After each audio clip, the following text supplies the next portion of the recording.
கோவை சிறுமி கொலை செய்யப்பட்டது தொடர்பாக தனக்கு நிதி வேண்டாம், நீதிதான் வேண்டும் என அச்சிறுமியின் தாயார் தெரிவித்துள்ளார். கோவையில் 10 வயது சிறுமி பாலியல் பலாத்காரம் செய்யப்பட்டு கொலை செய்யப்பட்டார். இந்த வழக்கு தொடர்பாக கார்த்திக் மற்றும் மோகன்ராஜை போக்சோ சட்டத்தில் காவல்துறை கைது செய்து நீதிமன்ற காவலில் வைத்துள்ளது. பிரேத பரிசோதனைக்கு பிறகு சிறுமியின் உடலானது அவரது சொந்த ஊரான சேலத்தில் தகனம் செய்யப்பட்டது. இந்நிலையில் கோவையில் செய்தியாளர்களுக்கு பேட்டியளித்த அச்சிறுமியின் தாயார் பவித்ரா, குற்றவாளிகளுக்கு உரிய தண்டனை கிடைத்த பிறகே குழந்தையின் உடலை வாங்குவதாக கூறியதை சுட்டிக்காட்டினார்.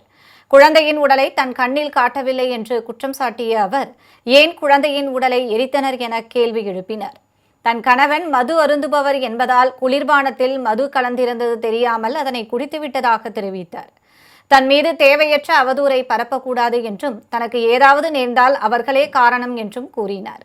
முதலமைச்சர் ஜோசப் விஜய் நேரில் சந்திப்பதாகவும் விரைவில் நடவடிக்கை எடுக்கப்படும் என கூறியதாகவும் அவர் தெரிவித்தார். பேசுறீங்க சார், பேசுனதுக்கு எவ்வளவு சீக்கிரமா நான் நடவடிக்கை எடுக்க முடியுமோ அவ்வளவு சீக்கிரம் நான் எடுப்பேன். அவர்கிட்ட சொன்னீங்களா நீங்க இந்த மாதிரி உங்களுக்கு தெரியாம இருந்துச்சு? அதெல்லாம் சொல்லலைங்க சார். நாங்க அவர் பேசினாரு, 3 வார்த்தை பேசினாரு. எவ்வளவு சீக்கிரமா எடுக்க முடியுமோ எடுக்கிறோமா, நான் உன்னை நேர்ல பாக்குறேன் அப்படின்னு இருக்காருங்க சார். எனக்கு என்னன்னு கேட்டீங்கன்னா, அப்போ எனக்கு குழந்தைய கண்ணுல காட்டாம எரிச்சது, குழந்தைய எப்படி எரிக்கலாம், நிவாரண நிதின்னு சொல்லி ஒரு அமௌண்ட் கொண்டு போய் குழந்தைகளுடைய தந்தை கிட்ட கொடுத்துருக்காங்க. அது உங்களுக்கு தெரியும்.